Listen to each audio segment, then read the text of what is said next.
4 сынып 3 тоқсан бойынша 1 БЖБ қозғалысқа өнімділікке берілген есептер бөлім бойынша жиынтық бағалау. Бірінші тапсырмада сәл түсініксіздеу болып тұр, себебі мына жерде жүрілген жолын берген, мына жақта шамамен сол жол, бірақ мына жерде финиш сияқты. Бірақ егер осы арақашықтықпен қоятын болсақ, мысалы мына жерде 48 деп алатын болсақ, сонда біздің жүрілген жолымыз S тең 48 км болады.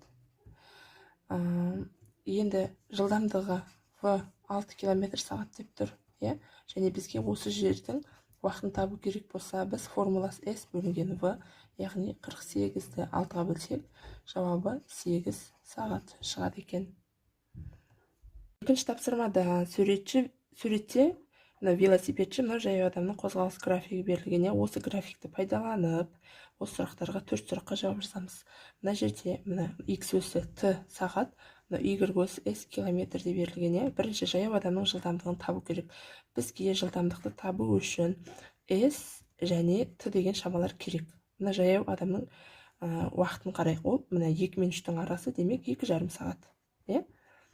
Ал енді қай жерге келіп тұр? 10 мен 15-тің аралығы, яғни 12,5 километр деп алайық. Енді біз жылдамдықты табу формуласын білеміз, ол V тең S бөлу T. Яғни 12,5-ті 2,5-ке бөлсек 5 шығады екен. Сонда жауабы 5 километр бөлінген сағат. Мына жерге жазамыз, жаяу адамның жылдамдығы 5 километр сағатына. Ары қарай ол 4 сағатта қандай қашықтықта болады дейді. Яғни S-ті табу үшін жылдамдықты уақытқа көбейтеміз. Қазір ғана жылдамдығын таптық, ол 5 екен. Уақыты олай тұр 4 сағатта дейді. Демек жауабы 20 километр болады екен. Жазамын мұнда 20 километр қашықтықта болады 4 сағатта. Ары қарай велосипедшінің жылдамдығын тап дейді. Біз көріп тұрмыз, велосипедші мына жерде тұрса, ол 30 километрге шақ болып тұр. S тең 30 километр. Уақыты көреміз 2-ге тең болып тұр екен. 2 сағат. Осы жерден жылдамдықты табатын болсақ, біз білеміз, S-ті T-ға бөлеміз. Яғни 30-ды 2-ге бөлсек 15. 15 километр сағатына. Мына жерге жазамыз, велосипедшінің жылдамдығы 15 километр сағатына. Ары қарай 30 километр жолды неше сағатта жүреді дейді. Оны мына графиктен көрсек болады. 30 километрді ол қай жерде? Мына жерде 1,5 сағатта жүреді екен. Жазам, 1,5 сағатта жүріп өтеді деймін. 4 сыныптың 2-ші БЖБ-сы бөлшектер және пайыз шеңбер дөңгелек бөлімі бойынша жиынтық бағалы 1-ге берілді. Енді бірінші тапсырмада айтады, мына бөлшектерді 6 бөлшек берілген, соны 2 қатарға бөліп жазу керек. Дұрыс және бұрысқа бөліп. Енді біз қарайық. Егер бөлшектің алымы бөлімінен кіші болса, бұл дұрыс бөлшек. Яғни жазамыз 7, 12. 12-ден 7-де оқимыз. 15-тен 11-де бізде дұрыс бөлшек. Ары қарай, ал 3-тен 8 дегеніміз, бұның алымы бөлімінен көп болып тұр. Демек, бұл бұрыс бөлшек. 8 бөлімінде 3, бұны астына жазамыз. 22-ден 9-да бізде дұрыс бөлшек. 7-тен 12-міз бұрыс бөлшек болса, 4-тен 6-мыз да бұрыс бөлшек екен.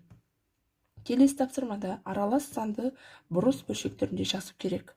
Аралас санды бұрыс бөлшектерінде жазу үшін тұрған бүтін санды бөлшектің бөліміне көбейтеміз. 2-ге 8-ді көбейтсек 16, алымына қосамыз. 16-ға 5-ді қоссақ 21. Оны алымына жазып қоямыз. Бөлімін тура солай көшіреміз. Бұрыс бөлшек шықты.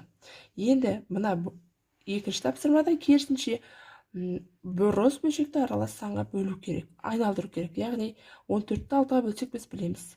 2-ден береміз. Ол бүтін. 2 бүтін. Бөліміне қай санға бөліп тұрмыз, сол санды жазамыз. Енді қанша қалдық қалдына алымына жазамыз. Яғни 12 болады. 2-ге алтын көбейтсек 14-тен 12-ні алсақ 2 қалдық. Мұнда жазады екенбіз. Кей кездерде мынаны қысқартып жазуға болады. Яғни 2 бүтін 3-тен 1 деп. Келесі тапсырма, 3-ші тапсырмада айтады, ормандағы шағын алаңқайдың ауданы 36 метр квадрат, оның 9-дан 5 бөлігінде жидек өсіп тұр дейді. Жидек өсіп тұрған бөліктің ауданы қандай дейді. Яғни біз 36-ға көбейтейік 9-дан 5-ті. Бөлшектерді көбейткен кезде бүтін санның бөлімінде 1 бар. түсініктірек болу үшін былай жазайық. 36 бөлімінде 1 көбейту 9-дан 5. Енді мына сандарды көбейтпестен бұрын қысқартып алуға болады. 36 мен 9-ды 9-ға қысқартсақ, мында 4, мында 1. 4-ке 5-ті көбейтсек 20, 1-ге 1-ді көбейтсек 1, 20-ны 1-ге бөлсек 20. Жауабы сонда жидек өсіп тұрған мына орманның 20 метр квадраты жидек өсіп тұр екен. Келесі соңғы тапсырмада айтып тұр екен, радиусы 4 сантиметр болатын шеңбер сыз дейді. Онда линейка алып, радиус деген мысалы шеңбер болса, тура осының центрінен шеңбердің кез келген нүктесін қосатын кесіндіні радиус дейміз. Сонда сендер дәптерге мына жерді 4 сантиметр етіп аласыңдар да, осылай шеңбер айналдыра сыза саласыңдар. 4-ші сыныптың тжб-сы 190-дық бірінші тапсырмаға қараймыз. Салыстыру керек. Бөлшектің бөлімдері бірдей, алымдары әртүрлі. Мұндай жағдайда бөлімдері бірдей болса, алымы қайсысы үлкен? Сол жақ үлкен болады екен. Келесінде керісінше алымдары бірдей, бөлімдері әртүрлі. Бұл жерде осыған қарама-қарсы, егер алымдары бірдей болса, бөлімі қайсысы үлкен болса, сол жақ кіші болады екен.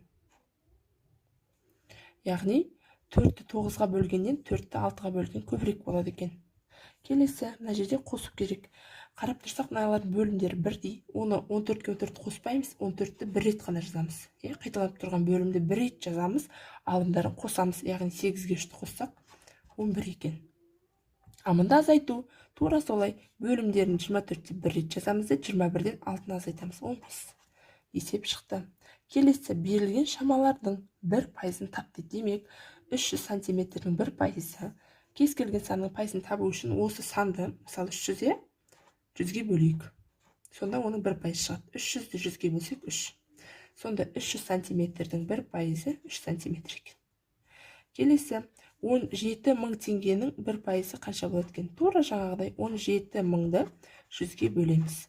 Мына 2-0-ді қысқартсақ 170 қалады. Сонда 17 мың теңгенің 1%-ы 170 теңге екен. Және де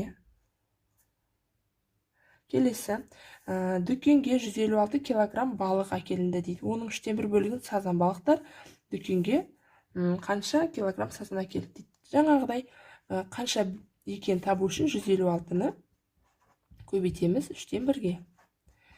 156-ны 1-ге көбейтіп 3-ге бөлеміз.